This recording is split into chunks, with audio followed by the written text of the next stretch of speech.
This is the same manager who, in the dressing room before games, would be known to be watching EastEnders on his iPad as we're getting ready for the game. Are you serious? Deadly serious. So with Everton, how do you feel a team of that size, that history, obviously so much chaos around it? What's it like when that team drops into the Championship? Because I use a phrase a lot of times where it was when we had the stacked team, obviously got back up, you could see a difference in the opposition. I always say that it felt like it was an FA Cup final for them. Yeah. If Everton come down, is it harder for them to go back up than it is for a Luton because of the sort of the grandeur around them, or is that bollocks? Harder. Well, if other teams will give them their best game, then it helps to have the best team. You know what I mean? And I think if Everton did go down, unless they get rid of all their players, do you think they still have enough quality? Are we going to go off all key assets being sold or none? So I think it feels like you'll have a team with James Garner, Nathan Patterson, Dobbin. You give Coleman another year, maybe. You got Michael Keane still knocking about, but Branthwaite would go, Onana would go. I would imagine. Kai, feel free to say players as well if you want. I think Idrissa Gueye would go. I think Dominic Calvert-Lewin would go. I don't think they would. Harrison would probably go. I don't think so. Do you not think? I don't think Pickford. So. Pickford have to go, wouldn't he? Why? Why would Pickford have to go? Would he retain his England spot if he's playing in the Championship? If Southgate likes you, there's every chance, isn't there? If Southgate's there. It's true. It's a good point. Because they smell a little bit like Stoke going down. Do you know what I mean? Where you've got names. But the difference is, though, Everton have never been down. No. Stoke have been down and up. Bounced up and down. You're right.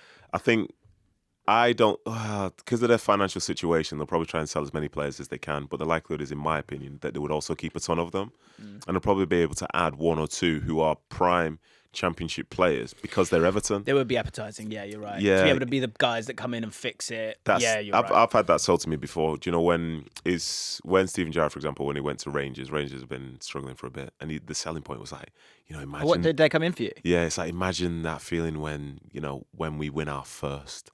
And it's enticing because Rangers, we're going to take this away from Celtic.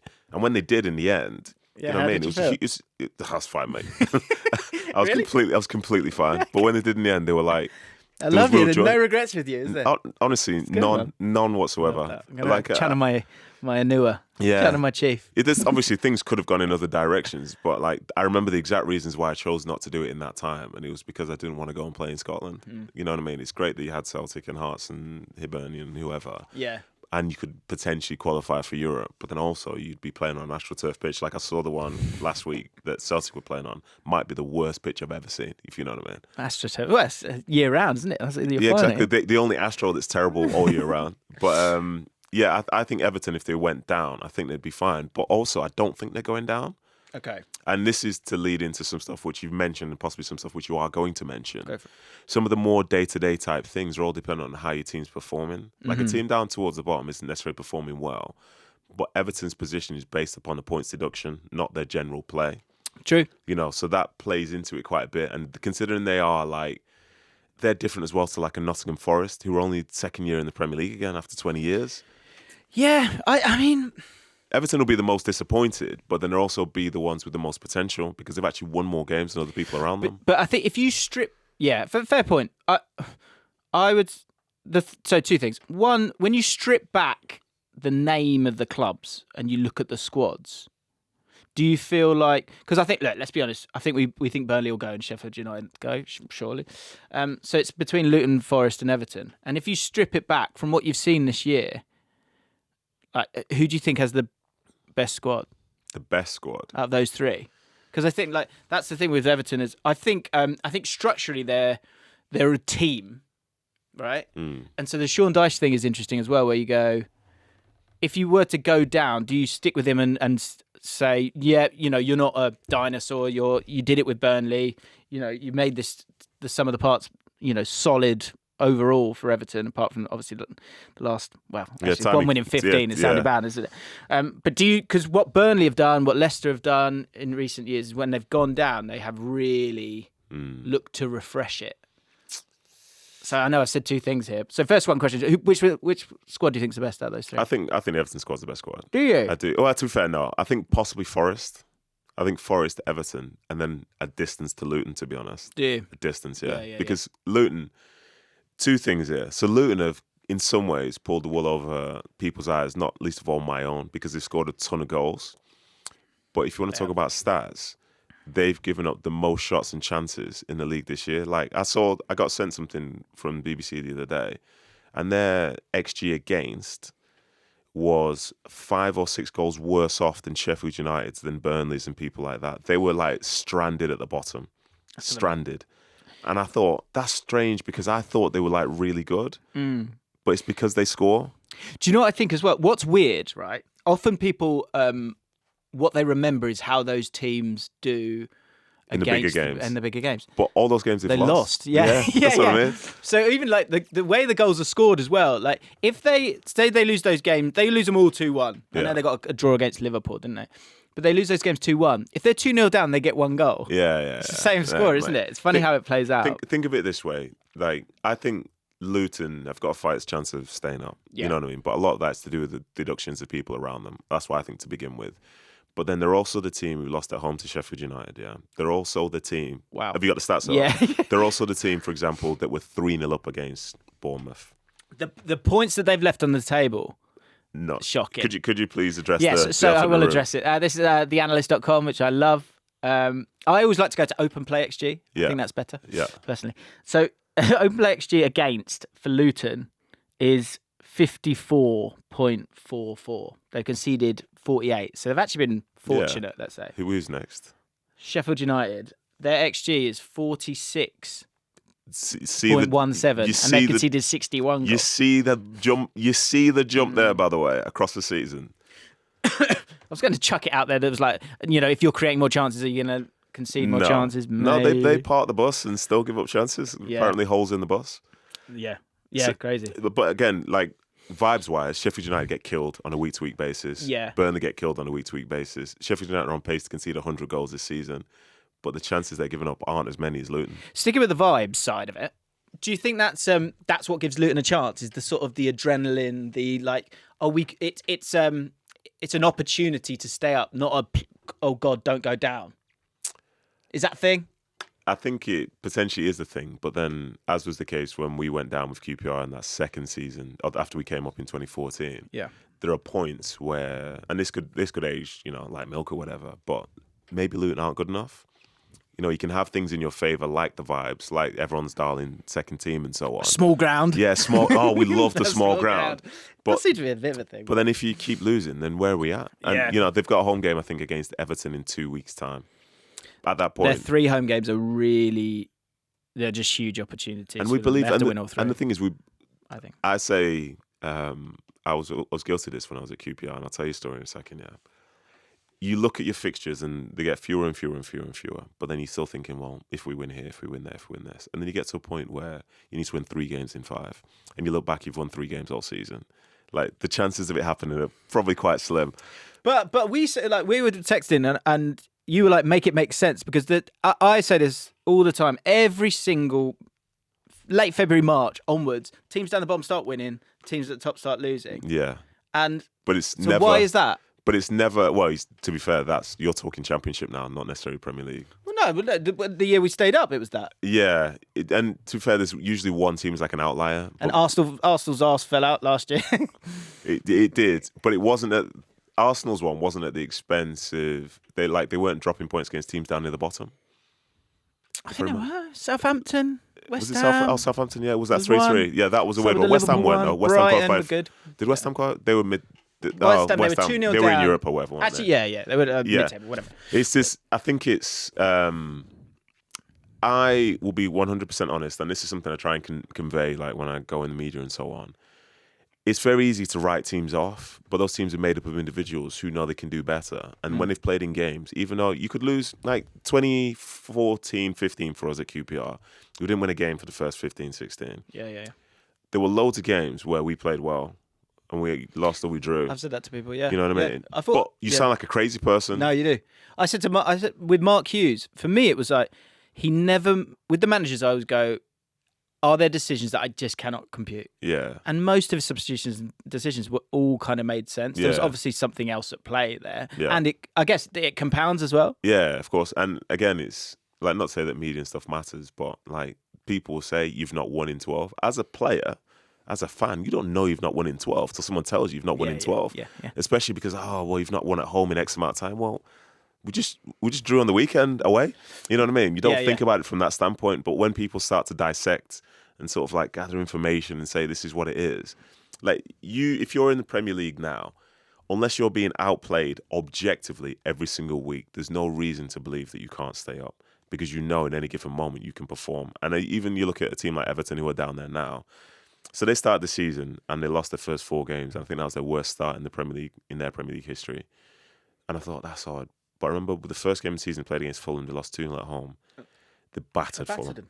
Battered them. Yeah. But that's nuance that comes from watching the game, as opposed to just checking the results themselves. And I think those players themselves, because they've lived it, they've played it, they know where people are at, they'll never step on a field and believe they're going to lose, because they know they've got something to offer.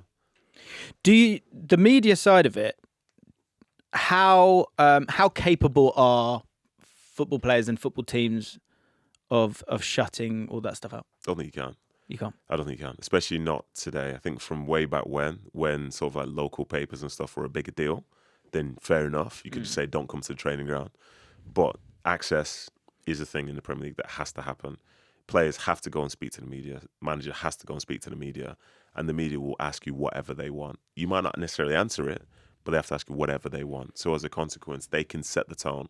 And they'll say, well, it appears that in this moment and that moment, you've let yourself down. What does it mean for this? Is there a broader feeling and determination to shut off it all? Because if you know it's not helpful, no, or are players just, it's impossible to not kind of, because obviously like if you keep your phone off and if like who's doing that? Who is doing that? No, I get you know that, what I mean? Like, what type of robot is that? But it's like, so if I like some videos, I'll go, I know I've done a video straight after a game, and like we were saying earlier, like, I've done my best to be fair. Yeah. But there's people that have just come in and they don't want to hear it because they're upset, and I appreciate that. So they're going to go in the comments and go for me. So I won't look at the comments for that. Yeah, that's fair. No good can come from that. That's fair. But I think the difference with that compared to playing is like from when the video, like after the video has its peak and it dies down a little bit, you can almost move on and go on to the next thing.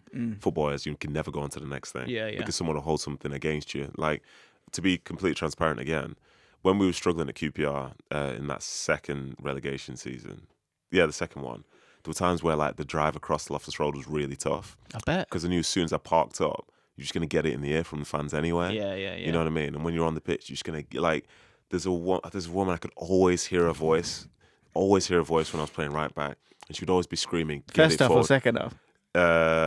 Which way are you going? Going to the loft? Let me get this right. First half. Right. First half, she's always screaming, get it forward, get it forward, get it forward. And then if you ever put it forward and you didn't win it, it's like, for God's sake. And it's like, it's mad how in a space full of thousands, you can always hear certain voices. Is Loftus Road different in that sense? That it, like, because there's a lot of people say that all the time, that it's tight and it's power, like, and obviously I love it. And when you go to other places when it's not more, as... you can hear it. You can hear stuff. It's a yard, isn't it? Yeah. It's literally a yard. Exactly. And with especially at right back. Yeah, but with QPR, like, offers you some real high moments, like when we beat Liverpool and so on. But the game which I loved the most was when we played Wigan in the playoff semi-final second leg. That's one of the best atmospheres I've ever been in. Yeah, when we arrived on the bus and like fans were lining up, they were like, dancing everything, singing songs. It's like, oh, this is a big game. Go out on the field. Like, we were 1-0 down, but the noise went up. And when it was 1-1, I think it was. And did we go to extra time or something? That was one of the only times in my career where I knew we were going to win. Really? That's Bobby Zamora was pulling on to the weaker centre half. Junior Hoylett was going past this guy. Like, mate, I was 100% sure we were going to win this game of football. Bobby came, obviously Charlie got the goal, didn't he? But Bobby, the touch from him. Bobby's the guy. Was it a penalty? Yeah, it was the penalty, wasn't it? Bobby's the guy, mate. Yeah. Is he? Unreal. Yeah. So what he seems great. I listened to his Under the Cosh. He's like a proper, like, Londoner type person. But when he came to QPR, I think because the team was in so much transition, people didn't understand how much effort he was putting into making sure he was available. Like, he was struggling physically so much, but would always try and be an outlet for the team because we didn't have someone to replace him. Yeah. You know, without him, like Jibril's and other people, it doesn't hit the same. No. Like, he was so important, such a hard worker. I'd say I really enjoyed his company as well. I love that he said, I'm not leaving without being a success. Mate. And honestly, like, if he'd not scored the winner in the Then playoff final, he wasn't a success, really. But then what can you say? Because he is. Like, yeah. Mate, and like, he's a god. Like, I still like. I love that guy. So to be trying to block out media and stuff, I think is very, very difficult, especially when you know that if you are to be covered and your name to be mentioned down the bottom.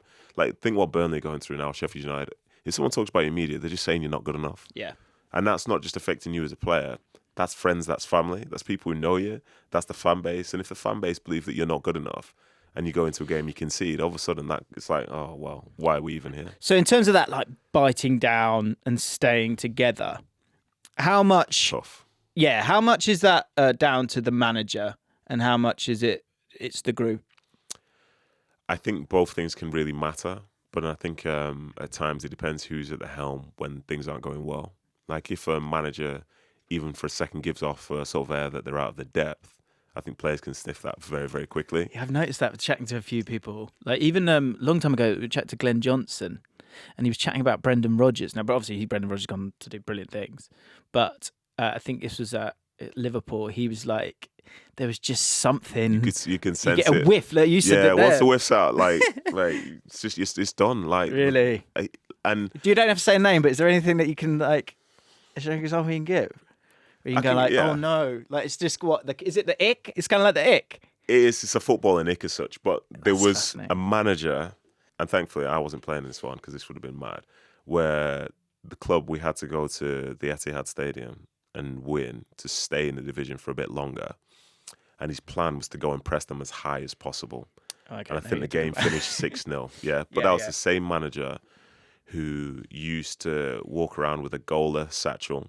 Same manager who used to take his tracksuit jacket off and tie it around his waist. The same manager who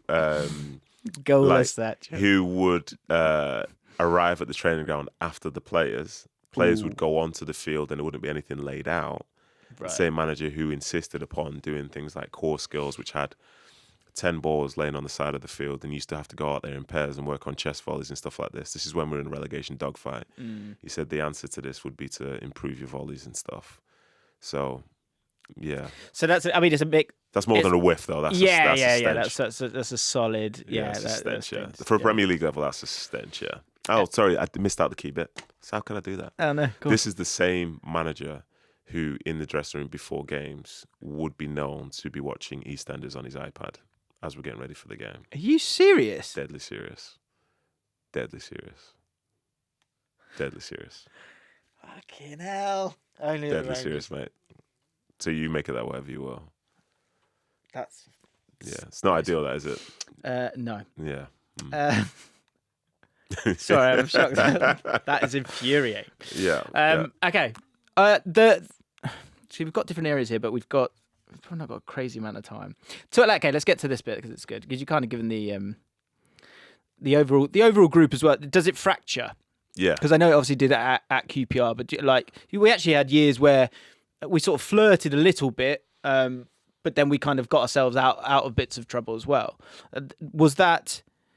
Were we as fractured in all of those seasons, or did that play a part in it? Do you know what I mean? I think it played a big part in it, and this might have been quite a long answer. Yeah. So as far as like football goes, if you were to take a snapshot of a team in any particular moment, it doesn't help to assume that everybody's the same.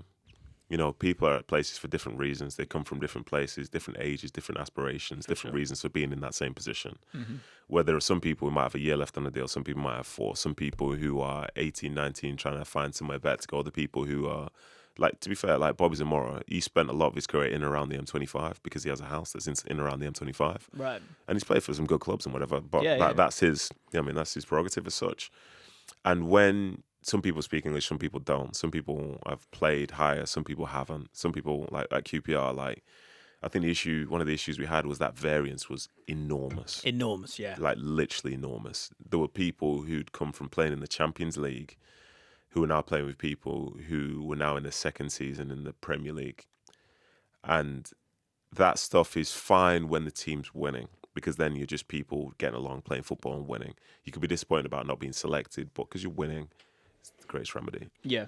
But when you're losing, all of a sudden you start to realise that everyone sees the game differently.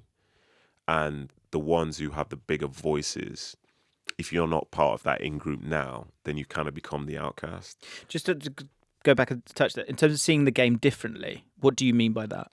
So to people that I played with, like fundamental differences, yeah. So I played with Clint Hill, friends with Clint Hill. I played with Esteban Granero, friends of Esteban Granero.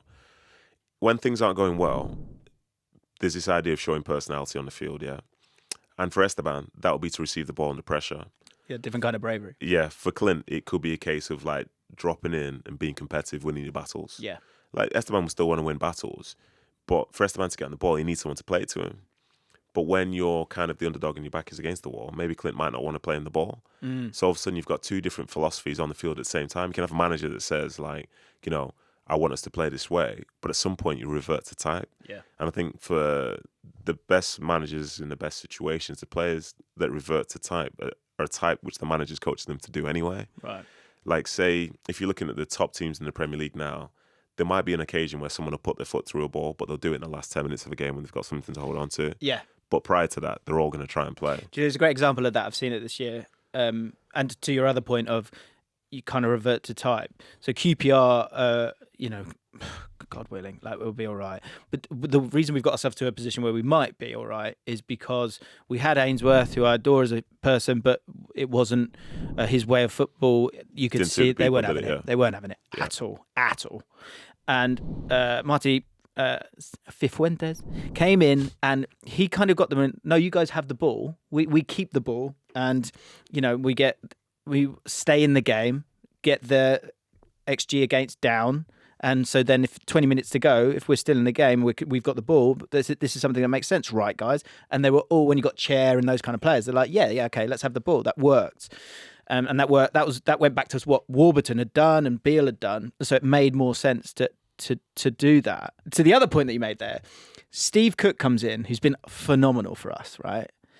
And what we were doing sometimes is we weren't getting to half time. And then there's been a few times where it's 0-0, it's 1-1, it's whatever it is, right? And Steve Cook's had 60 touches in that half, keeping the ball.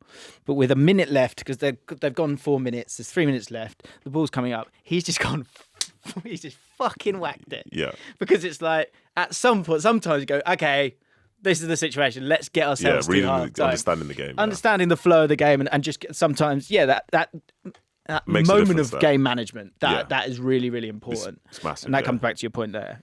Last thing I want to ask you, what's the difference between winning a playoff final and winning or being promoted and surviving on the final day? Because we know, obviously, going down is horrific. Yes. Unless you're Basingwa and you're smiling about it. But I won't get into that. That's too long. But to survive, I think because we're talking so specifically about QPR here, the two things are more similar than they would be if there were other teams involved. Because when we were in the Championship that season, if you remember, Stephen Claren was in charge at the front, really. Yeah. And Harry was having his knee surgery. And that's when we played some of our best football. Yes, I really enjoyed working for Steve McLaren at that point. Some of the football we scored a goal against Middlesbrough, maybe? Yeah, it was and proper. It was like 27 passes, something stupid. Yeah, we were decent. Fun, yeah. But then, interestingly, talk about like effects and whatever. Like, Steve goes to Derby. Like, he takes Derby out of the trenches to wherever. And they were flying. And then we kind of limped our way through. Because we played Leicester City in December. Yep. And we battered them, but we lost at home. I remember. And I think something maybe happened with Burnley. I was like, and we were both at the top, weren't we? Yeah. And then from that point, Leicester didn't lose a game for 23 or something. And I remember every game we'd play, I'd go check my phone and see what Leicester scores. No, they've won. And when you've won, it's fine. Yeah. But when you've dropped points, it's oh no, they've won again. Yeah. They've won again. So we kind of limped into the playoffs. But we by far had in my opinion, the best team the best squad. Like we had like 8-9 loan players. Yeah, it was insane. It was stupid, really. Yeah, it was completely stupid. Yeah. And you could only like play 5 of them or whatever. Yeah. So it's stupid. So we had to go up. Yeah. We had to. Yeah. So when we do, so for me, that was my first and only time playing at Wembley. And it was an incredible experience because we won. Mm. And the way we won with almost the last kick of the game. And I was on the halfway line. All the QPR fans are basically behind the goal where it goes in. I've had the best view of 40, 50,000 people jumping up to celebrate a moment. The best games are the ones whereby when it's done, you don't know the right time to leave the field. I was on that field for ages, mate. Yeah. But that's an incredible feeling. But then the other side of it, staying up, it's a sense of relief, which is kind of similar to the playoff thing. For you guys, because of the money that had been spent. Yeah, we had to go up. It wasn't like, oh, this is a great day out for us. Like there were people in the team who've played in the Premier League for many years. People who've played 48 games to this point. Were you aware of the financial situation? Like, we'd heard about it. Yeah. We'd heard about it. Hang on, you're on what? I'm on. We'd heard about it, but we didn't know the true gravity of it as such. And like, if you want to talk about commitment to going up, when you literally have 8 players on loan and only 5 can be in a squad on a match day, that's literally going all in on making sure this is a task. But then staying up the last day, that feeling again was amazing. And for me, before I came to QPR, I'd never played in the Championship before. I finished playing in the Championship and whatever, but I'd never played in the Championship before. I was one of those people who'd listen to pundits talk and say, like, how can you celebrate finishing 4th bottom? It's a ridiculous thing. And then being in that squad with people who played in the Premier League for their first ever time, realising how much it changed them financially, socially, getting a chance to go to Anfields, getting a chance to go to Old Traffords and places like this, to test themselves against some of the best in the world, to have the coverage, to have the sort of change in just like life altogether. Yeah, to achieve something beyond just like, you know, just watching on TV. All of a sudden, 17th in the league was the highest position that some players in that squad at QPR had ever finished in their careers. Yeah, that's a good point. Really good point. And that's something that should be celebrated. That's something to be hugely proud of because you had a chance to go and do it again. And it didn't work out the way that we wanted it to. But that feeling of relief, for some people it was joy. For some people it was a plan, well, what can I do next? And like for myself, I had an apartment as such, which had a lease, which was 6 months. And I want to stay. But I don't know where I'm going to be if we don't stay up. So again, it's that relief and that now sense of excitement and that's where the two things are linked. Because you stay up on the last day, you go up in the playoffs. You now spend the summer preparing to be in the Premier League. Yeah, and that's the thing that sort of links it to be similar. Yeah, and I guess it's kind of an unfair question because that final day was so weird, the Man City one, when actually in terms of that feeling. The power of that feeling. It's back to that Stoke game, but then it's not actually finished yet. It's just the annoying thing. It's just that Stoke game is the most important game for us that season. Yeah. Because all the stuff that came before wouldn't have mattered if we didn't score that goal. Exactly. You know what I mean? So then the City one for us just doesn't matter in the end.